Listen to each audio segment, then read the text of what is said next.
पिछली बार की तरह वान दिनफेंग कई घंटे सोकर उठा। वुचांग किंग का औषधीय दलिया पीने के बाद ही वह ग्रेट लियांग गांव लौटा। हालांकि अब उसे नींद नहीं आ रही थी, फिर भी सी ने उसे सिखाया था कि जल्दबाजी नुकसान पहुंचाती है। चूंकि इस समय साधना करना उचित नहीं था, इसलिए उसने बस आग जला दी। कुछ और करने को न होने पर उसने अपनी आंखें हल्की सी बंद कर लीं और आज की लड़ाइयों के बारे में सोचने लगा, जिन्हें क्रूर कहा जा सकता था, और अनिच्छा से जीतने का रास्ता ढूंढने की कोशिश कर रहा था। कौन सा युवा हर समय पिटते रहना पसंद करेगा? उसके शरीर में दर्द ने उसे यह स्पष्ट कर दिया कि उसने कहाँ गलतियां की थीं, और उसकी युवावस्था की अनिच्छा ने उसे लगातार चिंतन करने और खुद से सवाल करने के लिए मजबूर किया। उस समय यदि यह कदम थोड़ी तेजी से उठाया गया होता तो क्या उसे निष्क्रिय स्थिति में नहीं डाल दिया गया होता? यदि उन्होंने अपने आक्रमण में कुछ ताकत बरकरार रखी होती तो क्या उनका बचाव अधिक तेज हो सकता था? जितना ज्यादा वह इस बारे में सोचता, उसके दिमाग में दूसरी बातें उभरतीं। उसे अचानक एहसास हुआ कि जिन चालों ने उसे हराया था, उन्हें अपनी रणनीति में पूरी तरह शामिल करके दूसरे विरोधियों की चालों को नाकाम किया जा सकता है। उसका हृदय अचानक प्रकाशित हो गया, उसे हर्ष की लहर महसूस हुई और उसने मन ही मन अपने दांतों को जोर से दबाया। उसे उन्हें दिखाना होगा, मानो उसे चुनौतियों और मस्ती से भरा कोई खेल मिल गया हो। वान दिनफेंग इस नींद में डूबे गांव में सोचता रहा, अपने मन में गतिविधियों की कल्पना करता रहा। समय तेजी से बीत रहा था। काम मानसिक रूप से काफी थका देने वाला था और इस उत्साह के बाद वान दिनफेंग थोड़ा थका हुआ महसूस कर रहा था। वह बस थोड़ी देर की झपकी लेने की सोचकर उठा। उसकी नज़र मेज पर रखे ब्रोकेट के डिब्बे पर पड़ी, जिससे उसके सिर में हल्का सा दर्द होने लगा। चूंकि उन्होंने इसे पहले ही स्वीकार कर लिया था, इसलिए स्वाभाविक रूप से इसे वापस करना अच्छा नहीं होगा। गॉन्टलेट्स का सीधे तौर पर उपयोग किया जा सकता था, और यदि कुछ और नहीं तो जिनसेंग का उपयोग चिकन को पकाने के लिए किया जा सकता था, लेकिन उन्हें आश्चर्य हुआ कि उन 3 चीनी मिट्टी की बोतलों में मरहम का क्या उपयोग था।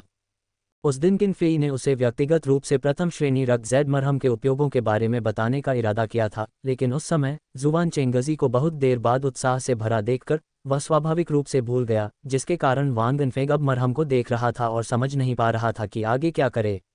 कुछ सोचने के बाद उसने मन ही मन बुदबुदाया, चूंकि ये दवा है। खैर, मेरे दूसरे मास्टर दवा में कुशल हैं, शायद अगली बार मैं इसे उनके पास दिखाने ले जाऊंगा। अपना मन बनाकर वह बिस्तर पर लेट गया और शीघ्र ही गहरी नींद में सो गया। अगले दिन एक और बेहद कठोर साधना सत्र था। पिछली रात की अंतर्दृष्टि का वास्तविक युद्ध में असर हुआ, जिससे उसे थोड़ी बढ़त मिली, लेकिन जैसे ही उसे थोड़ी बढ़त मिली, ऐसा लगा कि उसके विरोधियों ने उसके इरादों का अंदाजा लगा लिया है, और वान दिनफेंग को एक बार फिर बेरहमी से हावी होने जैसी स्थिति का सामना करना पड़ा। कुछ परेशान और उलझन में उसने एक उपचार सत्र के दौरान सी से पूछा। सी ने जवाब दिया कि उन शाओलिन अनुयायियों ने रात दिन युद्ध में अकल्पनीय समय बिताया था, और वह भी बस एक क्षणिक अवसर को झटपट बुनाने के लिए। वान दिनफेंग ने अपना सिर खुजाते हुए कहा, एक पल से भी कम समय, एक क्षण से भी कम समय तक चलने वाली किसी चीज के लिए इतना लंबा समय खर्च करना, क्या ये बिल्कुल गैर आर्थिक नहीं है? सी ने उसकी ओर देखा और हंसा। दिनफेंग, क्या आपको लगता है कि यह बहुत छोटा है? युवक ने उत्सुकतावश कहा, क्या एक क्षण का समय कम नहीं है? उस समय में क्या पूरा किया जा सकता है? भिक्षु की मुस्कान फीकी पड़ गई जब उसने उसकी ओर देखा और धीरे से कहा, ये जीत या हार, जीवन या मृत्यु का फैसला कर सकता है। ठीक है, अपनी साधना पर वापस जाओ। वान दिनफेंग ने अपना मुंह खोला, अंदर से कुछ हलचल महसूस हुई। उन 8 किरदारों में कुछ ऐसा था जो वह पूरी तरह समझ नहीं पा रहा था। यह न जानते हुए कि यह उसके भावनात्मक बदलावों की वजह से था, उसने महसूस किया कि उसके कंधे थोड़े भारी लग रहे थे और उसके दिल में आत्मग्लानि और अपराधबोध की भावना जाग उठी। उसके शरीर पर जंजीरें अभी भी वही थीं जो उसने पहले पहनी थीं और उन्हें उतारा नहीं गया था। लेकिन इतना समय बीत चुका था, फिर भी दमनकारी शक्ति जरा भी कम नहीं हुई थी। उस भार को महसूस करते हुए उसने कभी ऐसी जंजीरों के बारे में नहीं सुना था जो अपना भार खुद बढ़ा सकती हों। उसने पहले इस संभावना पर विचार नहीं किया था, बस यही मान लिया था कि साधना में उसकी प्रगति में कमी उसकी सुस्ती के कारण है। उसके गुरु ने जो कहा था उसके अनुसार वह अपने गुरु और वरिष्ठ साथी प्रशिक्षुओं की उपलब्धियों से बहुत पीछे रह गया था। गहरी सांस लेते हुए वान दिनफेंग ने अपनी दाहिनी मुट्ठी भींची और कसकर बंद दरवाजे की ओर देखा। इस बार उसे बस एक और सांस सहन करनी होगी। दिन के अंत में वान दिनफेंग को पता नहीं था कि उनकी जंजीरें गुप्त रूप से 600 जिन से बढ़कर 700 जिन हो गई थीं। उन्होंने दृढ़ इच्छाशक्ति से प्रेरित होकर 3400 रैंक वाले शाओलिन शिष्य के खिलाफ 8700 तक टिके रहे। उन्होंने 37 घूंसे और 7 कोहनियां खाईं। पिछले दिन के अपने विचारों के कारण उसे अपने प्रतिद्वंद्वी की चाल में एक खामी नजर आए और उसने सहज ही spirit snack seeking gap whip तकनीक का प्रयोग किया। भारी जंजीरें एक विशाल अजगर की तरह दहाड़ती हुई शाओलिन शिष्य की छाती पर लगीं। वान देनफेंग ने अभी तक परिणाम नहीं देखा था कि वह बेहोश हो गया। उसने लंबे शाओलिन शिष्य की आकृति को धीरे धीरे बिखरते हुए भी नहीं देखा, जबकि दोनों ओर लाल मोमबत्तियां चुपचाप टिमटिमा रही थीं। केवल एक भव्य और गंभीर आवाज कॉपर मैन लेन में गूंज रही थी। पहले राउंड में विजेता वान देनफेंग हैं। वान देनफेंग बेहोश है। हारा हुआ। Dot dot dot dot dot dot dot dot dot. देनफेंग, क्या तुम जाग गए हो? मास्टर सी की आवाज़ ने वान देनफेंग को गहरी नींद से जगा दिया। उसने धीरे से अपनी आंखें खोलीं और वू चांगकिंग का जाना पहचाना चेहरा देखा जो कह रहा था, दूसरा मास्टर। बुजुर्ग ने युवक को उठने से रोकने के लिए अपना हाथ उठाया, औषधीय दलिया का एक कटोरा लाया और मुस्कुराते हुए कहा, लो, इसे आजमाओ और देखो कि क्या यह आज तुम्हारे स्वाद के अनुकूल है। साम्राज्य के साथ जुड़े रहें। वान देनफेंग ने औषधीय दलिया लिया और कई और खाना शुरू कर दिया, फिर उसे निगल गया, जिससे उसके बगल में बैठे बुजुर्ग की आंखों के कोनों पर झुर्रियां पड़ गईं और वह बार बार कहने लगा, धीरे धीरे खाओ, धीरे धीरे खाओ। कोई भी तुम्हारे साथ प्रतिस्पर्धा नहीं कर रहा है, कोई जल्दी नहीं है। अगर यह पर्याप्त नहीं है तो बर्तन में और भी है। अगर सचमुच ऐसा हो जाए तो आप यहाँ हर दिन आ सकते हैं और यह बूढ़ा आदमी आपके लिए खाना बनाएगा जिससे आपके शरीर को पोषण मिलेगा। युवक की आंखें चमक उठीं और उसने अपना सिर उठाया। उसके चेहरे पर स्पष्ट लालसा और खुशी थी, फिर भी वह हिचकिचाया और बोला, क्या ये संभव है? श्री यंग ने यह नहीं बताया कि मैं यहाँ ज्यादा देर तक नहीं रुक सकता। बूढ़ा आदमी हंसा और बोला, खाना खाने में तुम्हें कितना समय लगता है? इन शब्दों से प्रोत्साहित होकर वान देनफेंग ने चारों ओर देखा और पूछा, तो फिर मास्टर और मिस्टर यंग कहाँ हैं? वू चांगकिंग ने अपनी सफ़ेद भौहें सिकुड़ते हुए कहा, मैं वास्तव में इसके बारे में नहीं जानता, शायद उनके पास अन्य मामले हैं। वान देनफेंग ने धीरे से सिर हिलाया, अब इस मुद्दे पर जोर नहीं दिया जैसे कि उसे कुछ और याद आ गया हो, और कहा, ओह ठीक है द्वितीय मास्टर, क्या आपने वह दवा देखी जो मैं आज लाया था? बुजुर्ग हंसे और बोले, मैं अभी तुमसे इसी बारे में बात करने ही वाला था। तुम मुझसे पूछना चाहते हो कि उस दवा का इस्तेमाल कैसे करना है? मैंने पहले ही एक कागज़ पर निर्देश लिख दिए हैं, बस उन निर्देशों का पालन करो। इसके अलावा एक और बात है, यदि आपके पास पर्याप्त चांदी के सिक्के हैं तो ग्रेट लियांग गांव के नंगे पांव डॉक्टर से प्रत्येक प्रकार की हर्बल सामग्री का एक ताइल खरीदें। दूसरे मास्टर को इसमें कुछ रुचि है। वान देनफेंग ने सहमति में सिर हिलाया, लेकिन कुछ बोल पाने से पहले ही उसकी आंखों के सामने का दृश्य अचानक धुंधला गया। उसका सिर घूम गया और अगले ही पल वह ग्रेट लियांग गांव के एक कमरे में वापस पहुंच गया, थोड़ा स्तब्ध, भावशून्य। इस बीच शाओलिन मंदिर में दरवाजा खोला गया। ठंडी हवा, बर्फ और पाले के साथ अंदर आए और हरे वस्त्र पहने एक विद्वान अंदर आया। उसका सुंदर चेहरा और भी गंभीर लग रहा था और उसके मुंह के कोने पर एक हल्का सा खरोंच विशेष रूप से परेशान करने वाला लग रहा था। वू चांगकिंग थोड़ा चौंक गया, क्यूई बल को महसूस किया और हिचकिचाते हुए कहा, क्या ये उद्धरण चिन्ह डॉट डॉट डॉट शाओलिन वज्र पाम फोर्स? मिस्टर यंग ने ठंडी हंसी दी और कुछ नहीं कहा। बाहर से एक शांत आवाज आई, वास्तव में यह महान शक्ति वज्र हथेली है। बुजुर्ग ने सिर घुमाकर देखा तो सकल सी कमरे में दाखिल हो रहा था। उसका भिक्षुक चोगा फटा हुआ था और उसकी बांह पर तलवार का एक घाव था। हालांकि उसमें से खून नहीं निकला था, फिर भी वह साफ दिखाई दे रहा था। मिस्टर यंग ने ठंडी सांस ली, अपना चोगा फेंका, सकल सी को नजरअंदाज किया और मुड़कर वू चांगकिंग की ओर देखा और कहा, बूढ़े दाओ, आप चाहते हैं कि वह लड़का दवा ढूंढे? किस लिए? बुजुर्ग ने अपनी दाढ़ी सहलाते हुए कहा, मैं अभी आप दोनों से इस बारे में बात करने ही वाला था। आज इनफेंग ने मुझे जो नुस्खा दिखाया वह बहुत ही कुशलता से तैयार किया गया था, लेकिन उसमें जड़ी बूटियों के गुण मेरे देश की जड़ी बूटियों से अलग हैं। उसकी साधना गहन होती जा रही है। अब समय आ गया है कि औषधीय स्नान शुरू किया जाए ताकि शरीर सभी विषयों से अप्रभावित रहे। शुरुआत करने के लिए बूढ़े व्यक्ति को इस दुनिया की औषधियों के गुणों को समझना होगा। इसके अलावा अधिक दवाइयाँ होने से औषधीय स्नान में और विविधता लाना संभव हो सकता है। बात बस इतनी है कि ग्रेट लियांग गांव काफ़ी दूर है और वहाँ ज़्यादा जड़ी बूटियाँ उपलब्ध नहीं हो सकती। सच कहूँ तो आज उस मरहम को देखने के बाद दुनिया के औषधीय नुस्खों और औषध कोशों में मेरी काफ़ी रुचि बढ़ गई है। मुझे लगा था कि मैंने चिकित्सा के बारे में सब कुछ जान लिया है, लेकिन अचानक ये दुनिया मुझे कुछ बिल्कुल अलग ही चीज़ देती है। दिलचस्प, बहुत दिलचस्प। ये सुनकर श्री यंग भी गंभीर हो गए। एक पल के लिए सोचा और सिर हिलाते हुए कहा, कोई बात नहीं, जियांग शौई का संग्रह ज़्यादा विस्तृत नहीं है और मैंने उसे लगभग पढ़ ही लिया है। इस युवा के लिए शहर घूमने का यही सही समय है। यदि वह बिना साहस के लगातार पराजित होता रहेगा तो वह कभी भी दुनिया में महानतम नहीं बन सकेगा। उसे कॉपर मैन लेन में सीखी गई तकनीकों को दूसरों पर आजमाने दें ताकि उसे सीखी गई बातों की उपयोगिता पर संदेह न हो। शहर की जड़ी बूटियों के बारे में सोचते हुए वू चांगकिंग ने मुस्कुराते हुए कहा, यह सबसे अच्छा होगा। उनके बगल में भिक्षु ने अपनी आंखें बंद कर लीं और धीरे से बौद्ध मंत्र का पाठ किया। दिन बीतते गए और मौसम ठंडा होता गया, जिससे वर्ष का अंत निश्चित हो गया। पाला बर्फ में बदल गया और महीने की शुरुआती ठंड अभी भी कम थी, इसलिए इसे मामूली ठंड कहा गया। गांव में घुमंतू डॉक्टर की सारी औषधीय जड़ी बूटियां वांग इनफेंग ने हासिल कर लीं और उन्हें वू चांगकिंग के पास भेज दिया। नतीजतन कुछ दिनों बाद उसे कई अमृत मिले, जिनमें से एक तो ची अवशोषित करने वाली गोलियों से भी ज्यादा प्रभावशाली था। इसके अलावा वहाँ कई अन्य उपयोगी वस्तुएं भी थीं। बूढ़े ने उसे कमर पर बांधने के लिए एक छोटी सी थैली दी, जो लगभग थोड़ी मोटी बैल जैसी थी। उसमें कई तरह के अमृत और एक्यूपंक्चर के लिए चांदी की सुइयां रखी जा सकती थीं, जो वांग इनफेंग को बेहद पसंद आईं। हालांकि बूढ़ा आदमी और भी ज्यादा खुश लग रहा था, उसका चेहरा उन दिनों खुशी से चमक रहा था। उस समय आखिरी किताब पढ़ने के बाद मिस्टर यंग ने हाथ हिलाकर उसे एक दिन की छुट्टी दे दी। उसे कॉपरमैन लेन जाने की ज़रूरत नहीं थी, बल्कि औषधीय जड़ी बूटियां खरीदने और रीडर कार्ड बनवाने के लिए लाइब्रेरी जाने की ज़रूरत थी। वांग इनफेंग को कुछ अविश्वास हुआ, लेकिन सी के मुस्कुराते हुए स्पष्टीकरण के बाद उसने खुशी खुशी बड़ों को अलविदा कहा और ग्रेट लियांग गांव लौट आया।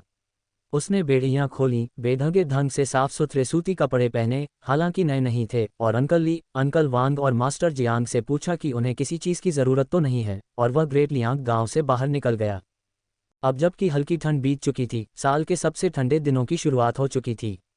कई दिनों तक बर्फबारी न होने और आसपास की सुंदरता को निखारने के लिए सफ़ेद बर्फ न जमने के कारण उसने उस वीरान परिदृश्य को देखा जिसमें सिर्फ वीरानी और उदासी ही नजर आ रही थी। लिंक्सू विला से लौटने के बाद से उसकी आंतरिक शक्ति उसके अंगों तक बिखर गई थी। पहले तो वह अभ्यस्त नहीं था और अपनी क्विंगों का इस्तेमाल करने में असमर्थ था, लेकिन जब वह ऐसा करने में कामयाब हो गया, तब भी उसने उसकी तीव्रता को दबा दिया और अपनी जोरदार कदम तकनीक को पूरी ताकत से कभी नहीं इस्तेमाल किया। किसी के नज़र न आने पर उसने सारी संयमता छोड़ दी और जोरदार कदम तकनीक को पूरी तरह से लागू किया। लंबे समय से दबाए हुए अपने तेज दौड़ने में उसके शरीर के चारों ओर की बेड़ियां अब उसे बंधन या बोझ नहीं लग रही थीं। चेहरे पर ठंडी हवा के झोंकों के बावजूद गति का लाभ उठाते हुए वह लगातार उत्साहित महसूस कर रहा था। उसके शरीर के भीतर से एक हल्की सी आवाज़ निकली, लेकिन जंजीरों की खनक में वह दब गई, इसलिए वांग इनफेंग ने ध्यान नहीं दिया। उसे बस एक अवर्णनीय मुक्ति का एहसास हुआ, मानो खुशी से दहाड़ मार देना चाहता हो। महान किन साम्राज्य 72 प्रांतों और 800 राज्यों में विभाजित था, जिनमें से प्रत्येक राज्य की अपनी प्रांतियां थीं। वांगशियन काउंटी 1000 मील तक फैली हुई थी और 72 की सूची में सबसे निचले स्थानों में शुमार थी, जो अपनी तीखी वाइन के लिए पूरे साम्राज्य में प्रसिद्ध थी। ये 5 राज्यों में विभाजित थी जो पंच तत्वों के अनुरूप थे, और प्रत्येक राज्य को कई काउंटियों में विभाजित किया गया था जिनके चारों ओर गांव बसे हुए थे। ग्रेट लियांग गांव उत्तर में स्थित था, उत्तरी राज्य के यूलिन के अधिकार क्षेत्र में, जहां 3 काउंटी थीं।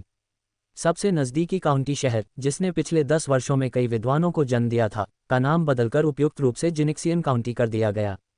अपनी वर्तमान सहनशक्ति और मनस्थिति के साथ उसे जिनशियान काउंटी के द्वार तक पहुंचने में 1 घंटे से भी कम समय लगा। भालों से लैस 2 लंबे चौड़े सिपाही प्रवेश द्वार पर खड़े थे। हालांकि यह एक छोटा सा काउंटी शहर था, फिर भी आने जाने वालों की जांच पड़ताल हो रही थी। वांग इनफेंग ने अपनी उत्सुकता दबाए और कतार के अंत में खड़े हो गए। कतार लगातार आगे बढ़ रही थी और जैसे ही वांग इनफेंग की बारी आई, हंगामा मच गया। एक लंबे कद के आदमी ने जोर से अपनी बेगुनाही का दावा किया, लेकिन 2 काले कवचधारी कठोर चेहरों वाले सिपाहियों ने उसे बलपूर्वक दबा दिया और उसकी मिन्नतों के गालियों में बदलने की परवाह किए बिना उसे कतार से हटा दिया। उन्होंने कोई प्रतिक्रिया नहीं दिखाई। जब वह आदमी गंदी गालियां देने लगा, तभी एक सिपाही ने अपनी बांह मोड़कर उसके पेट पर कोहनी से वार किया। उसका चेहरा तुरंत पीला पड़ गया और वह उल्टी करते हुए जमीन पर गिर पड़ा। हमलावर सिपाही ने उसकी तरफ देखा और ठंडे स्वर में कहा, हम केवल तलाशी के आदेश का पालन कर रहे हैं, अपना संदेह दूर करें और आपको मुआवजा देकर रिहा कर दिया जाएगा। यदि आप अपनी गंदी बातें जारी रखेंगे, चाहे इसके लिए आपको सैन्य दंड का भी खतरा हो, तो मैं ये सुनिश्चित करूंगा कि आप सबक सीखें, समझे। उस आदमी का चेहरा जरा पीला पड़ गया और उसने जोर से सिर हिलाया। दोनों सिपाहियों ने कुछ और नहीं कहा, उसे उठाकर ले गए। वांग इनफेंग और शहर में प्रवेश के लिए कतार में खड़े दूसरे गांव वालों के लिए ये बस एक छोटा सा अंतराल था और जल्द ही वांग इनफेंग की बारी आ गई।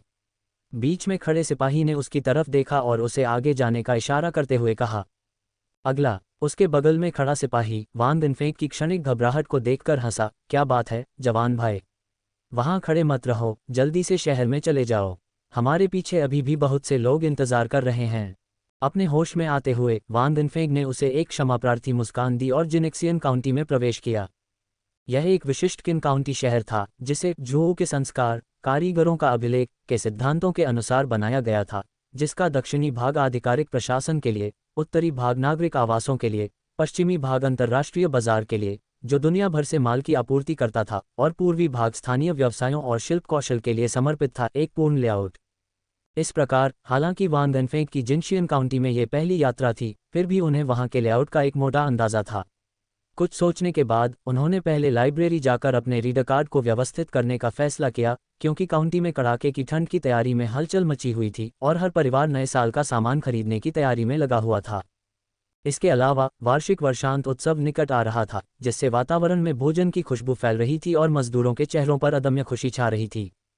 युवक ने सफ़ेद धुंध की सांस छोड़ी। वह उत्सव के माहौल से कुछ हद तक चकित था जिसने उसे घेर लिया था। भीषण ठंड आ रही थी, जो नववर्ष उत्सव से पहले का अंतिम सौरकाल था। तो नए साल का त्योहार लगभग आ ही गया था। वान देन फेंग को पता ही नहीं था कि वह कितनी दूर आ गया है, और वह शहर के कड़े पहरे वाले दक्षिणी हिस्से में पहुंच गया था। एक बुजुर्ग अधिकारी से पूछताछ करने और पुस्तकालय के संरक्षक का पता जानने के बाद उसने झुककर उस व्यक्ति का धन्यवाद किया और जाने ही वाला था कि उस बुजुर्ग ने उसे रोकने के लिए आवाज़ लगाई। उसे ऊपर से नीचे तक देखने के बाद उसने कहा, मैं देख रहा हूं कि आप यहाँ नए हैं, युवा गुरु। क्या आप यहाँ पुस्तकालय संरक्षक से पुस्तक उधार लेने का पास लेने आए हैं? तुम गलत समय पर आए हो। वान देन फेंग अचंभित हो गए और पूछा, क्या हुआ? कोई गंभीर बात नहीं, बस लाइब्रेरी के संरक्षक बुरेली की तबीयत ठीक नहीं है। उनका कहना है कि वे पिछले आधे महीने से भी ज्यादा समय तक नहीं टिक पा रहे हैं। उन्होंने अपनी सारी जमा छुट्टियां भुनाने की जिद की। उनके वरिष्ठ अधिकारी उन्हें मना नहीं पाए, और चूंकि साल का अंत नज़दीक था और उन्हें उम्मीद थी कि बहुत कम लोग पास लेने आएंगे, इसलिए उन्होंने मान लिया। बोलते हुए उसने अपना सिर हिलाया और आह भरते हुए कहा, सच में युवा स्वामी, आप क्या कह सकते हैं? जब कोई व्यक्ति बूढ़ा हो जाता है तो सभी प्रकार की समस्याएं सामने आने लगती हैं। कोई व्यक्ति जो दशकों से बीमार नहीं हुआ, अचानक बीमार होने का दावा करता है और बीमार हो जाता है। एक चतुर आदमी किसी भी दिन चूहे की तरह तेज हो सकता है, लेकिन वह लॉर्ड शांगगुआन के भाव भी नहीं पढ़ सकता। लॉर्ड शांगगुआन की अधीरता के बावजूद वह हठपूर्वक दरवाजे पर ही छुट्टी पर अड़ गया। सचमुच मूर्खतापूर्ण।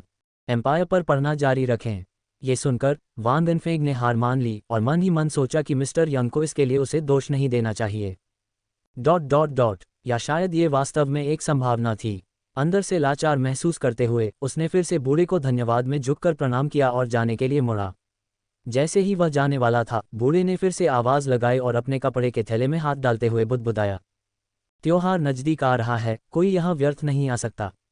कौन जाने ये दुर्भाग्य पूरे साल बना रहे। बाह बाह बाह, मैं बूढ़ा और बूढ़ा हो गया हूँ। हे भगवान, किसी भ्रमित बूढ़े व्यक्ति की बातों को गंभीरता से नहीं लेना चाहिए। उस आदमी ने गुस्से से एक तरफ थूका और अपने दाहिने हाथ से कुछ निकाला और प्रसन्न मुस्कान के साथ उसे वान देन फेंग की ओर बढ़ाया।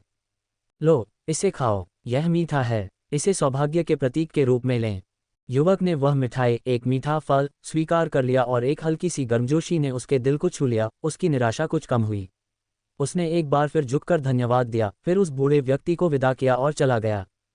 चूंकि पुस्तकालय का संरक्षक वहां मौजूद नहीं था, इसलिए वह दवा की दुकान पर भी जा सकता था, जिसके बारे में उसे उम्मीद थी कि वह अभी भी खुली होगी। चलते चलते मीठे फल चबाते हुए वान देन फेंग को अपने कंधे से टकराने का एहसास हुआ।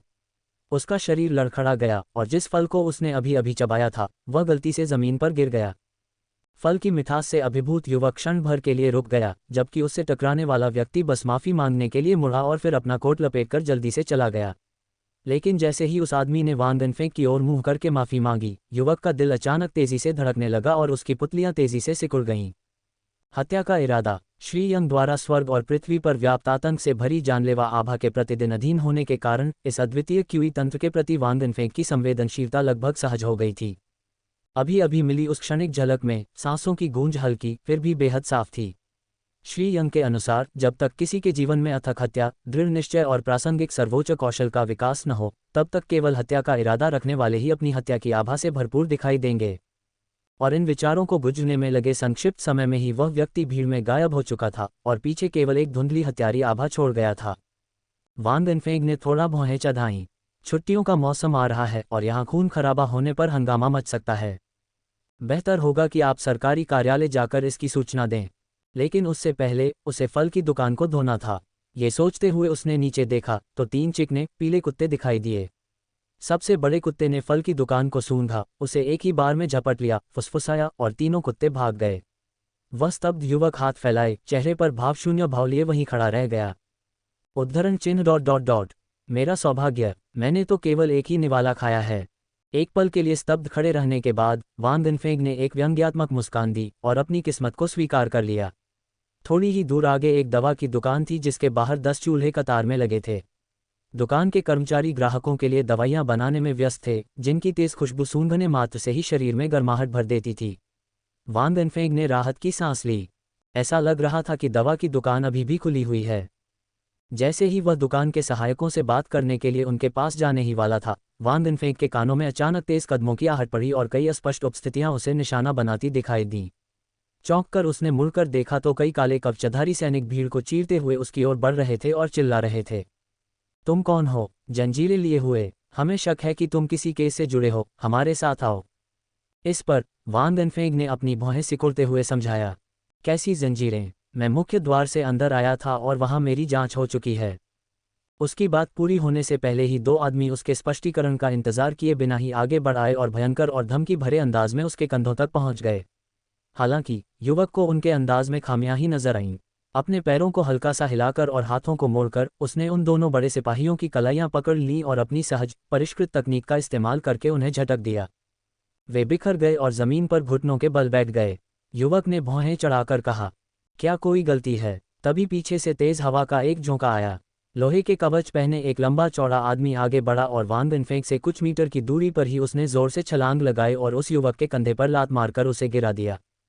तेज हवा के बीच युद्ध के जूते वान दिनफेंग के कंधे पर जंजीरों से टकराए, फिर भी युवक हिला तक नहीं, जिससे हमलावर की विजय की झलक जम गई और फिर दर्द से तड़प उठा, मानो उसने शहर की दीवार पर लात मार दी हो। वह जमीन पर गिर पड़ा और अपने पैर को पकड़ते हुए दर्द से चिल्लाने लगा।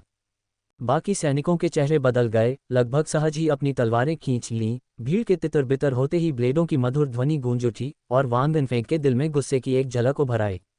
उसके शरीर से लटकी जंजीरें सांपों की तरह कुंडलित होकर ऊपर उठ गईं, जिससे जो सैनिक पास जाने की हिम्मत नहीं कर पा रहे थे वे चौंक गए। माहौल तनावपूर्ण हो गया। तभी एक लंबा चौड़ा आदमी दवा की दुकान से बाहर आया, भौहें चढ़ाए और चिल्लाया, कौन इतना हंगामा मचा रहा है? क्या आपको लगता है कि आयरन गार्ड्स में लोग नहीं हैं? उसकी आवाज़ धीमी पड़ गई। फिर उसने घेरे के बीच खड़े युवक को देखा। उसकी आंखें चमक रही थीं जब उसने पुकारा, वान दिनफेंग, तुम यहाँ क्या कर रहे हो? मुखिया झाओ, क्या हो रहा है? यहाँ मेरे भाई के साथ झगड़ा क्यों हुआ है? किसी ऐसे व्यक्ति को देखकर जो उसे जानता था, प्रमुख व्यक्ति ने राहत की सांस ली, इशारा करने के लिए अपनी तलवार रख दी और कहा, सेना ने एक नया आदेश जारी किया है। चूंकि यह पक्का हो गया है कि वह व्यक्ति यहाँ है, इसलिए हमें सभी मार्शल आर्टिस्टों को इकट्ठा करना चाहिए ताकि उस व्यक्ति को बाहर निकाला जा सके। ये छोटा भाई जंजीरों में जकड़ा हुआ है और मेरे भाइयों को लगता है कि वह अच्छा इंसान नहीं है, इसलिए हमने पहले कार्रवाई करने का फैसला किया। भाई दानियू, क्या आप उसे जानते हैं? वह आदमी मुस्कुराते हुए आगे बढ़ा और बोला, बेशक, मैं उसे जानता हूँ। वान दिनफेंग, दिव्य चिकित्सक, वही है जिसके बारे में मैंने तुम्हें बताया था, जिसने कैप्टन झांग को बचाया था। वह आदमी आयरन गार्ड्स का झाओ दानियू था, जो पहले ली कांगशेंग के क्लिनिक के बाहर खड़ा था। अब वान दिनफेंग को देखकर वह बहुत खुश हुआ। पहले तो उसे गले लगाया और फिर मुस्कुराया। मेरे अच्छे भाई, बहुत समय हो गया। मैं तुम्हें ढूंढने के लिए ग्रेट लियांग गांव जाने की सोच रहा था, लेकिन मुझे उम्मीद नहीं थी कि तुम पहले यहाँ आ जाओगे। आसपास के आयरन गार्ड्स शर्मिंदगी से एक दूसरे को देख रहे थे। वान दिनफेंग ने उन्हें देखा, उसके सीने में अभी भी गुस्सा था। झाओ दानियू भले ही साधारण लग रहा हो, लेकिन वह लोमड़ी जैसा तेज था। ये देखकर उसने भांप लिया कि वान क्या सोच रहा है और उसके कान में फुसफुसाया, भाई, उन्हें दोष मत दो, बात बस इतनी सी है। खैर, तुम हम में से एक हो, इसलिए मैं खुलकर बोलूंगा। मध्य शरद ऋतु उत्सव के दौरान एक बलवान आदमी काउंटी मजिस्ट्रेट के घर में घुस गया और एक खजाना भी छीन लिया। उसी ने कैप्टन झांग को घायल किया था और फिर वह आदमी मछली की तरह फिसलता हुआ भागता रहा, जब तक कि हमने आखिरकार उसे इस काउंटी शहर में घेर नहीं लिया। वह एक शातिर चोर है और उसे पकड़ना मुश्किल है। उसकी वजह से हम आयरन गार्ड्स ने अपने कई भाई खो दिए हैं और हमारा दिल भारी है। भाई, समझदारी से काम लो, हम सैनिक भी अपने माता पिता से पैदा हुए हैं और हमारे लिए यह मुश्किल है। ये शब्द सुनकर वान दिनफेंग अचंभित रह गया। उसका गुस्सा स्वाभाविक रूप से काफी कम हो गया। उसने सिर हिलाया, लेकिन उसी पल उसके मन में उस व्यक्ति की छवि कौंध गई जो जानलेवा इरादे रखता था और उसके चेहरे पर गंभीरता छा गई और उसने कहा, कोई फायदा नहीं। झाओ दानियू दंग रह गया और पूछा, क्या हुआ भाई? वान वेनफेंग को किसी और चीज़ की परवाह नहीं थी और वह जल्दी से बोला, कोई व्यक्ति अनजाने में मुझसे टकरा गया, उसे कोई नुकसान नहीं हुआ, लेकिन उसकी वजह से मैं लगभग अपना संतुलन खो बैठा था। उसकी हत्या करने की तीव्र इच्छा थी।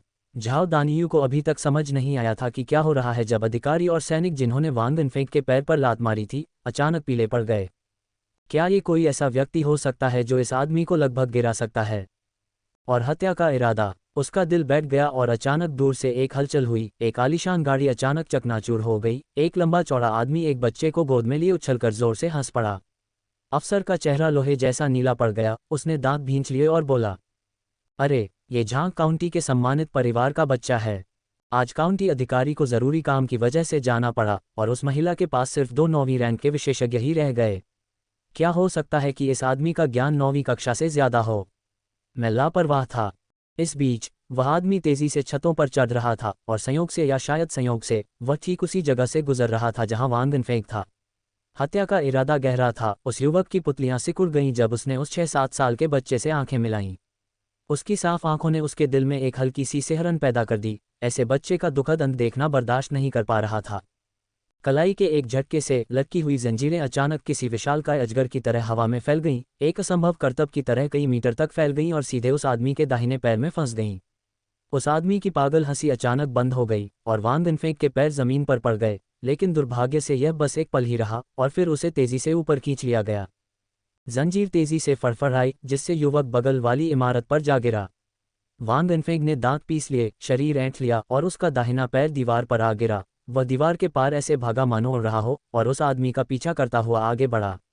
झाओ दानियू एक पल के लिए स्तब्ध रह गया, फिर उसने जोर से अपनी कमर की तलवार निकाली, गुस्से से चिल्लाया और लंबे लंबे डग भरकर उसका पीछा करने लगा। अधिकारी ने अपने दांत भींचे और चिल्लाया, एक व्यक्ति को दूसरों को सूचित करने के लिए छोड़ दो, बाकी लोग मेरे पीछे आएं।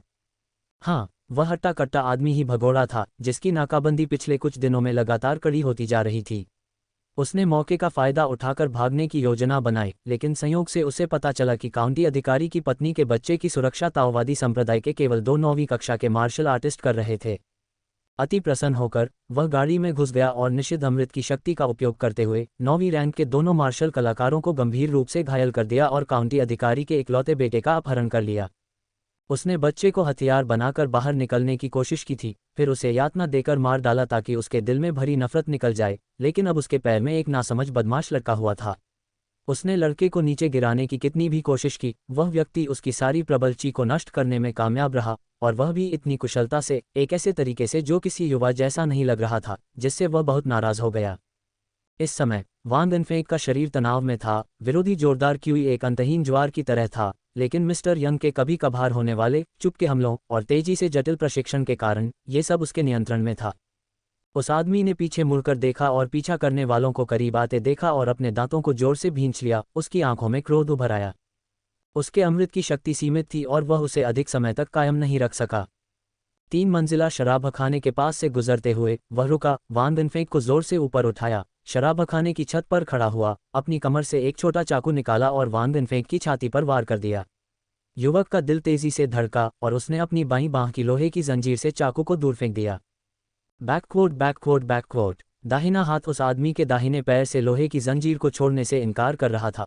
उसे डर था कि वह भाग जाएगा, लेकिन उस आदमी ने जंजीर के एक हिस्से पर पैर रख दिया था, जिससे जोर लगाना मुश्किल हो गया था।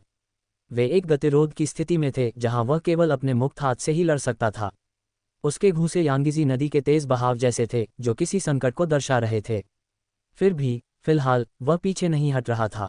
हाँ, कुछ और झड़पों के बाद वह आदमी और भी हताश हो गया। उसकी कमर की तलवार मानो पागल हो गई हो, उस युवक की जंजीरों पर जोर से वार कर रही थी, जिससे चारों तरफ चिंगारियां उड़ रही थीं। जंजीर पर अब एक गहरा निशान चमक रहा था, जिससे वान वेनफेंग की पुतलियां सिकुड़ गईं, जबकि उसका विरोधी खुशी से झूम उठा और अपने खंजर से और भी ज्यादा उन्मत्त होकर हमला करने लगा। महीनों की अथक खोज ने उसे लगभग पागल बना दिया था, तथा अमृत के अवशिष्ट प्रभाव के कारण उसका मन वान वेनफेंग को मृत छोड़ने के विचार से और अधिक ग्रस्त हो गया। अपने शांत स्वभाव के बावजूद अपने दांतों को काटते हुए वह चिढ़कर मन ही मन श्री यंग को कोसने से खुद को नहीं रोक सका और पूछा कि जंजीरें केवल भारी ही क्यों थीं, अधिक टिकाऊ क्यों नहीं? खंजर के नीचे वे सामान्य लोहे से भिन्न नहीं दिखते थे। मन में बेचैनी के साथ साथ उसकी युद्ध कला और भी निखरती गई। एक हाथ से लड़ते हुए वह बार बार उन अंगों की रक्षा कर पाता जो टूटने वाले थे। कुछ ही दूरी पर झाओ दानियू जैसी आकृतियां प्रकट हुईं और युवक ने राहत की सांस ली। लेकिन शक्तिशाली मार्शल कलाकार और भी अधिक उन्मत्त हो गया, उसकी आंखों में भयंकर चमक आ गई और उसने ब्लेड को उल्टते हुए अपने हाथ में पकड़े हुए बच्चे पर क्रूरतापूर्वक वार किया। वान देनफेंग की पुतलियां सिकुड़ गईं, अपनी परवाह न करते हुए वह आगे बढ़ा और अपने बाएं हाथ से बच्चे पर वार किया। मुंह को पकड़कर उसने अपनी कोहनी से उस आदमी की छाती और पेट पर वार किया, जिससे धातु की एक खनक सुनाई दी। उसकी कोहनी ने जो छुआ वह कोई मांस का पिंड नहीं, बल्कि धातु जैसा एहसास था। उसने दांत पीस लिए, उसकी हरकतें पानी की तरह बह रही थीं, एकदम से हिल रही थीं। वह झुका और झपटा, बच्चे को छीन लिया। वह बच्चे की तरफ मुस्कुराया जो अभी भी बहुत शांत था, और बच्चे की साफ आंखों में उसने कमर पर तलवार से वार होते देखा।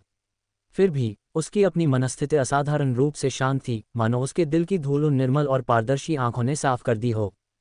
ऐसा प्रतीत होता है कि उन्हें लियू वुकियू की भी याद आ रही थी और उन्हें कोई पछतावा नहीं था।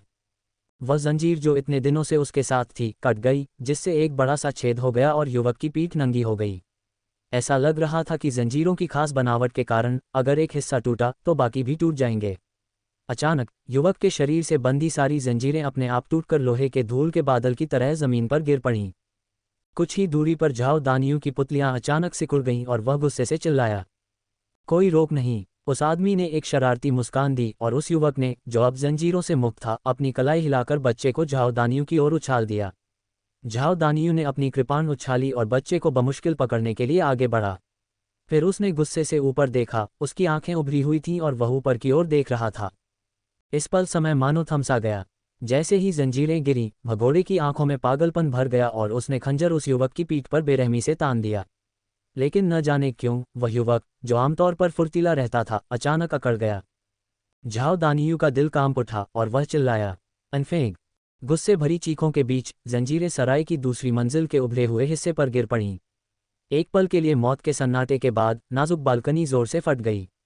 डरावनी चीखों के बीच जैसे ही जंजीरें जमीन पर गिरी, जमीन ऐसे फटी जैसे किसी भीमकाय जानवर ने उसे रौंद दिया हो, और वह पल भर में धूल में बदल गई। और उसी समय खंजर वान देनफेंग की पीठ पर लगा।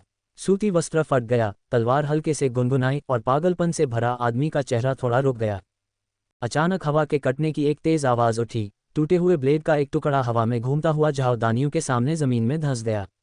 उसकी धार अभी भी कांप रही थी और उस गहरे सन्नाटे में एक स्पष्ट और दूर से आती घंटी की आवाज सुनाई दी, मानो किसी फीनिक्स चूजे की हल्की चीख हो, किसी फंसे हुए अजगर की जो पहली बार अपनी जंजीरों से आजाद हुआ हो। केंद्र में स्थित युवक से ओजस्वी क्यूई की सूक्ष्म और वास्तविक लहरें फैल रही थीं। PS, आज का अध्याय बहुत लंबा है। हाँ प्रिय पाठकों, मैं घुटनों के बल बैठकर आपका समर्थन मांग रहा हूँ। आघात तुरंत थम गई और वान देनफेंग तेजी से पलटकर बगल से वार करने लगा, लेकिन 9वें दर्जे का मार्शल आर्टिस्ट, जिसने अमृत पी लिया था, लड़खड़ा गया और उसके पेट पर अभी भी वार हो रहा था। धातु की झंझनाहट और भी तेज हो गई। जैसे ही उस आदमी को खून की खांसी हुई, उसके कपड़े फट गए और उसका मोटा कवच टुकड़ों में बिखरकर चारों दिशाओं में बिखर गया। दहाड़ते हुए उस आदमी ने अपनी मुट्ठियों को पंजों में बदल लिया और उन्मत्त बाघ की तरह आगे की ओर झपटा। फिर भी अगले ही पल वह अपने प्रतिद्वंद्वी की नजरों से ओझल हो गया। उसी समय ऐसा लगा जैसे किसी खूंखार जानवर ने उसकी पसलियों को रौंद दिया हो। शक्तिशाली और प्रचंड आंतरिक शक्ति ने तुरंत उसके शरीर में प्रवेश किया, उसकी पसलियों को चकनाचूर कर दिया और उसका रंग मौत जैसा पीला पड़ गया। उसकी हड्डियां टूटती गईं, लेकिन वह प्रचंड शक्ति जरा भी कम नहीं हुई, बल्कि उसे दूर फेंक दिया। उसने दांत भींच लिए, किंगबोंग का इस्तेमाल करके बचने की कोशिश की, लेकिन जैसे ही उसकी आंतरिक शक्ति का संचार हुआ, एक साया उसे घेर लिया और उसकी पुतलियां चौड़ी हो गईं और उसके चेहरे पर घबराहट के भाव उभर आए। नहीं नहीं, अमृत से प्रेरित पागलपन अचानक भय में बदल गया। इससे पहले कि वह कुछ कर पाता, लहरों की तरह लगातार उमड़ता एक बल उसकी पीठ पर जोर से टूट पड़ा। वान देनफेंग का पैर उसकी रीढ़ की हड्डी पर पड़ा, उसकी आंतरिक शक्ति को प्रवाहित करते हुए उस आदमी की चढ़ाई अचानक रुक गई। दोनों एक साथ पत्थरों पर जोर से टकराए। एक मार्शल आर्टिस्ट का शरीर, जो साधारण लोहे और पत्थर जैसा कठोर था, जमीन को तुरंत फटने पर मजबूर कर दिया। शॉकवेव उठी और धूल ने उन्हें ढक लिया।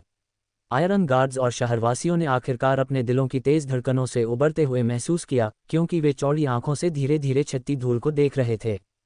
शाओलिन मंदिर में एक विद्वान ने कठोर चेहरे के साथ उपहास किया। उसकी आंखों में एक हल्की चमक थी, जब किसी ने अपनी आंखें बंद कर ली और धीरे से बौद्ध धर्मग्रंथों का पाठ कर रहा था।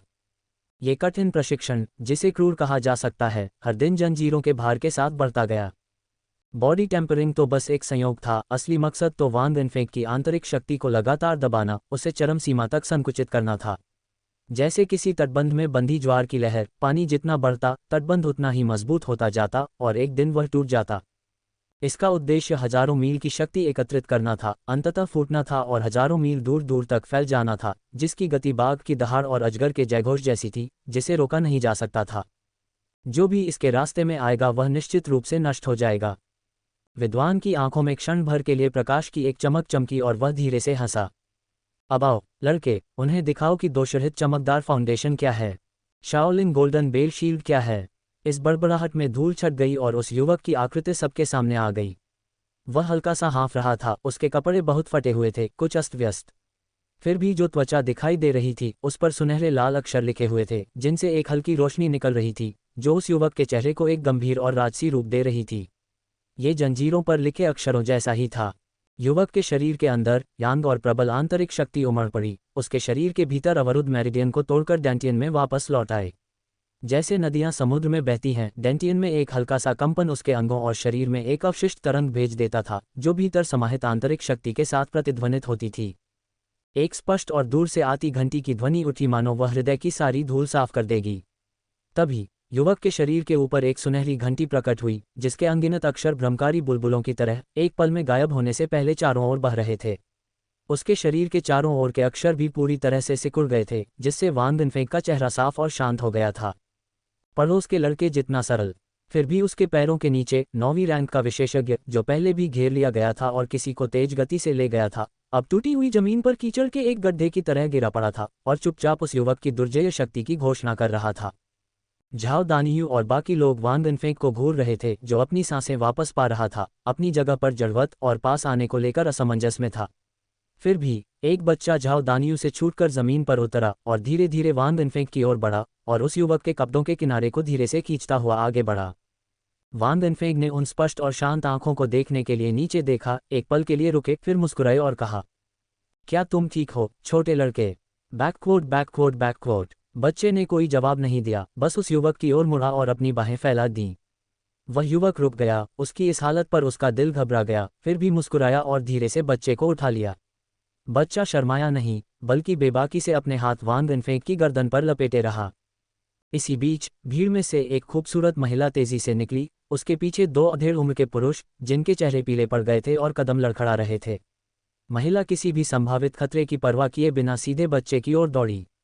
हालांकि दोनों पुरुष अपने आसपास की तबाही देखकर घबरा गए और जब उन्होंने उस आदमी को जमीन पर गिरा हुआ देखा तो उनकी सांसें थम गईं।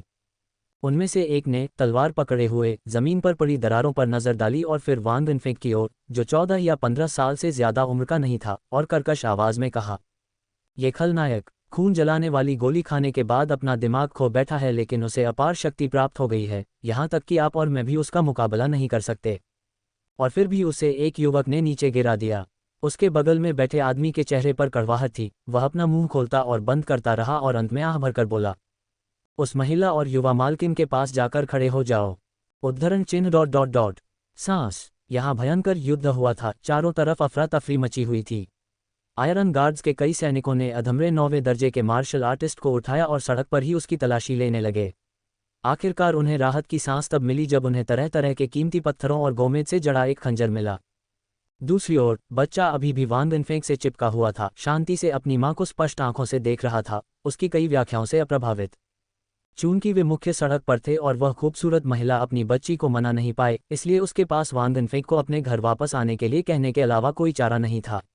वान वेनफेक मना करने ही वाला था कि 4-5 साल की बच्ची ने अचानक उसकी तरफ देखा, उसका हाथ कसकर पकड़ लिया और न जाने क्यों उसका दिल पिघल गया और वह मान गया। स्पष्ट आंखें थोड़ी चमक उठीं और एक पल के लिए वान वेनफेक को चमकदार सितारों से भरा आकाश दिखाई दिया।